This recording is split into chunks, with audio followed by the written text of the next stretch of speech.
Ahora vamos a entrar en mi capítulo favorito, New Construction. En el trimestre pasado les hablaba de 142 proyectos en desarrollo. Hoy, considerando nuevamente los tres condados, Miami, Fort Lauderdale y Palm Beach, ese número ha aumentado a 153 proyectos. Permítanme explicarles cómo se lee este gráfico. En el color azul vemos 15.000 unidades distribuidas en 46 edificios. Esto corresponde a edificios sin restricción de alquiler, lo que permite rentas de corto plazo enfocadas en el mercado turístico. El color rosa están los condominios tradicionales con restricciones de renta de 6 meses o más. Aquí hablamos de 16.400 unidades en 107 edificios, orientadas al mercado de renta tradicional. Ambos mercados son clave para cubrir la demanda que requiere la ciudad. En el caso del mercado turístico, hablamos de una población flotante de constante movimiento.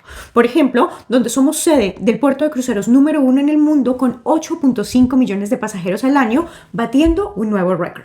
El Brightline, que transporta cerca de 4 millones de pasajeros en su ruta Orlando-Miami, conectando directamente con el Miami International Airport. Y a esto se le suma que somos sede de eventos de categoría mundial como el G20 Summit, el Art Basel, el Ultra Music Festival, la Fórmula 1 y una de las pocas ciudades con todos los deportes. Fórmula 1, tenis, básquet, golf, béisbol, fútbol americano, fútbol, soccer, hockey y además seremos sede del Mundial de Fútbol en el 2026. Nuestro mercado turístico sigue sólido y en crecimiento. Ahora, enfoquémonos en el condominio tradicional, en el que está en construcción porque es un producto que necesitamos con mayor urgencia. Tenemos 16.400 unidades en 107 edificios. Cuando analizamos el crecimiento poblacional del sur de la Florida y lo comparamos con el inventario disponible, queda claro que no tenemos suficiente inventario. Necesitamos más condominios tradicionales para acompañar ese crecimiento. Estas viviendas existen dentro de esas 16.400 unidades, pero el punto clave es entender cuántas están realmente en construcción y cuándo serán entregadas. Por eso siempre me gusta poner este dato de contexto histórico para entender los ciclos de construcción. En el primer ciclo que vemos aquí, entre el 2001 y el 2010 se construyeron cerca de 59.000 unidades. Fue demasiado inventario y sí, al final se vendieron todas, pero fue un claro exceso de la oferta. En el ciclo siguiente se construyeron 19.900, una cifra mucho más cercana a lo ideal. Ese es en realidad el número de condominios que deberíamos construir cada 10 años para acompañar el crecimiento poblacional del sur de la Florida. En el ciclo actual contamos con 16.400 unidades en desarrollo. Estamos un poco por debajo de lo ideal, pero el punto clave es que solo 8.200 unidades están hoy en construcción. Muchos desarrolladores siguen esperando que las tasas de interés de corto plazo bajen un poco más antes de cerrar sus préstamos de construcción. Por eso, este año será un año clave en el que veremos muchos inicios de obras reales en los proyectos que hoy están en desarrollo. Mientras tanto, de esas 8.200 unidades en construcción, que por cierto, el inventario se está vendiendo supremamente bien, el 60% ya está vendido. Y 1.300 unidades se entregarán este año, seguidas de 1.200 unidades en el 2027. El gráfico, honestamente, habla por sí solo. La conclusión es clara. Necesitamos mucho más inventario porque el crecimiento poblacional continúa y la migración de riqueza sigue avanzando con fuerza en el sur de la Florida. Y aquí viene la pregunta clave. ¿Sabes qué sucede cuando hay escasez de inventario y cada vez más personas queriendo comprar? Exactamente eso es lo que está ocurriendo en el sur de la Florida. Ahora vamos a hablar de la demanda. Eso fue la oferta. Ese fue el análisis de oferta de casas y condominios. Condominios de menos de 30 años, condominios de más de 30 años. La cantidad de transacciones, el volumen en dólares. Es un mercado muy sólido acá en el sur de la Florida y 2026 va a ser un gran año. Las tasas de interés siguen bajando y la gente sigue mudándose aquí. Ahora veamos la demanda desde el punto de vista poblacional. Obtuvimos ese dato del US Census Bureau que pensé que sería de interés para todos ustedes. Del oeste al sureste, el año pasado la población del oeste de Estados Unidos creció en 687.000 personas.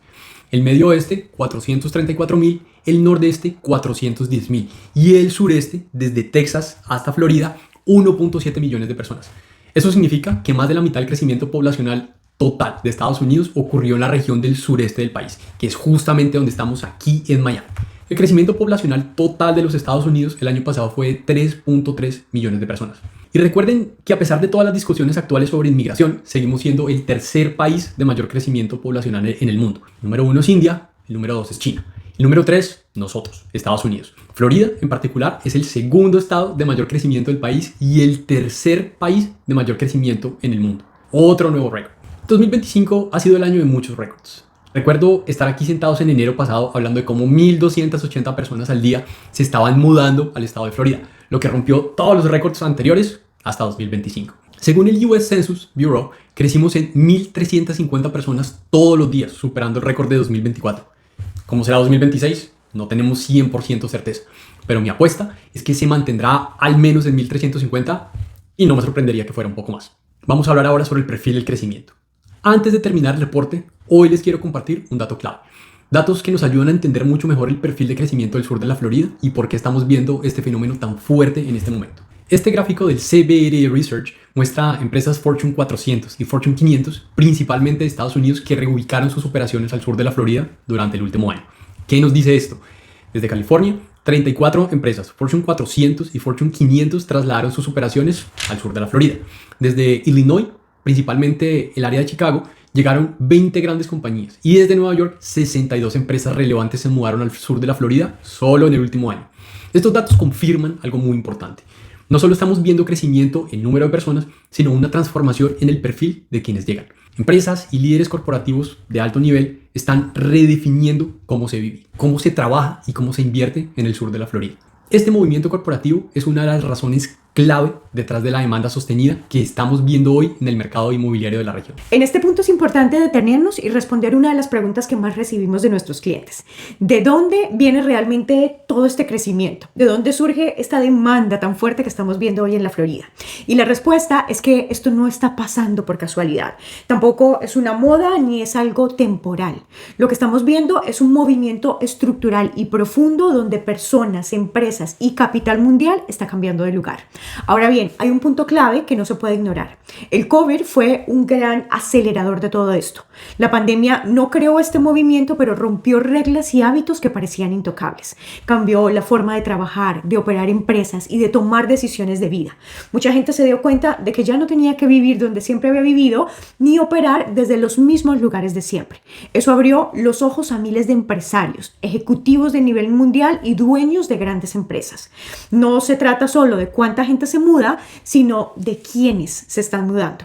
Estamos viendo personas con capital, con empresas y con poder de decisión mundial que están saliendo de estados donde los impuestos son cada vez más altos y el entorno para hacer negocios se volvió muy complicado. Y están buscando lugares donde vivir, invertir y operar sea mucho más sencillo, más predecible y con mejor calidad de vida. Ahí es donde entra la Florida. Cuando uno analiza los datos de migración, impuestos y relocalización de empresas, el patrón es clarísimo. Florida y Texas aparecen una y otra vez como los grandes ganadores, mientras que estados como California y Nueva York siguen perdiendo capital y contribuyentes de alto valor. Y eso genera algo muy importante: momentum. Cuando empiezan a llegar personas con capital y empresas, llegan más oportunidades, más inversión, más empleo, y ese movimiento se va alimentando solo. Es un efecto bola de nieve. Por eso no es casualidad que veamos un desempeño tan fuerte en el mercado inmobiliario, especialmente en propiedades nuevas y en el segmento de lujo. No es que los precios suban porque sí, es que hay más gente queriendo comprar y menos producto disponible. La tecnología también juega un papel clave aquí. Hoy muchas personas pueden trabajar desde cualquier lugar y el COVID terminó de confirmar eso.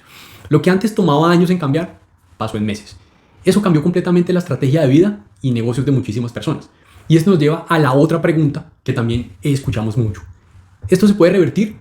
¿Hay alguna posibilidad que todo ese capital regrese a los estados de donde salió?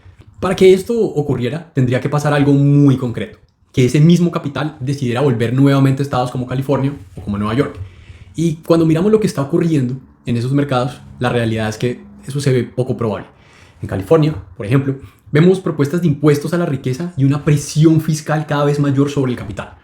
En Nueva York, la situación es similar: más carga impositiva, más presión sobre empresarios y generadores de empleo y un discurso cada vez menos amigable con la riqueza. Y ese es justamente el motivo por el cual ese capital se está yendo. Cuando un estado empieza a perder a sus principales contribuyentes, ocurre algo casi automático. Se recauda menos, se genera más déficit y la respuesta suele ser subir aún más los impuestos a quienes se quedan. Eso no frena la salida, la acelera. Es un ciclo que se repite una y otra vez. No es nada nuevo. Así es, Camilo. Y mientras tanto, aquí ocurre lo contrario. La Florida se ha posicionado como un lugar donde el capital encuentra menos fricción, más previsibilidad y una actitud mucho más abierta hacia la empresa y hacia la inversión. Nuestro exalcalde Mayor Francis Suárez jugó un rol clave en esto, sentándose con grandes empresas mundiales y haciendo una pregunta muy simple pero muy poderosa. ¿Cómo puedo ayudarles a mudarse a Miami? ¿Cómo podemos crear esa sinergia? Por eso no solo llegan personas, sino empresas de talla mundial, oficinas corporativas completas, divisiones financieras y equipos enteros. Entonces, cuando uno se pregunta si este fenómeno tal vez pueda revertirse, la respuesta es que las probabilidades son cercanas a cero.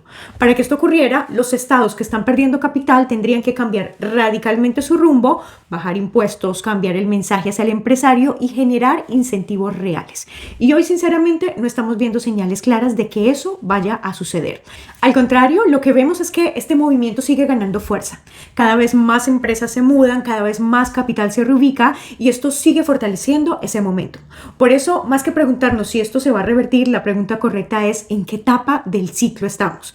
Y esto nos indica que no estamos al final de un ciclo, sino apenas en la fase temprana del proceso.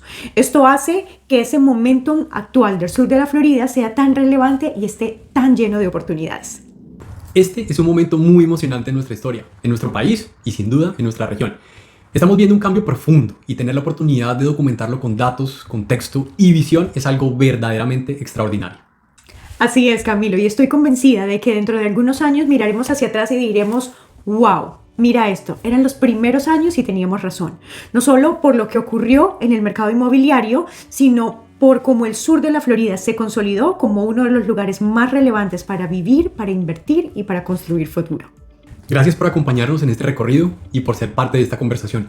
Seguiremos analizando, observando y compartiendo lo que viene, porque esto apenas está comenzando. Nos vemos en abril cuando presentemos nuevamente los resultados del primer trimestre. Hasta entonces, un abrazo grande y nos vemos pronto.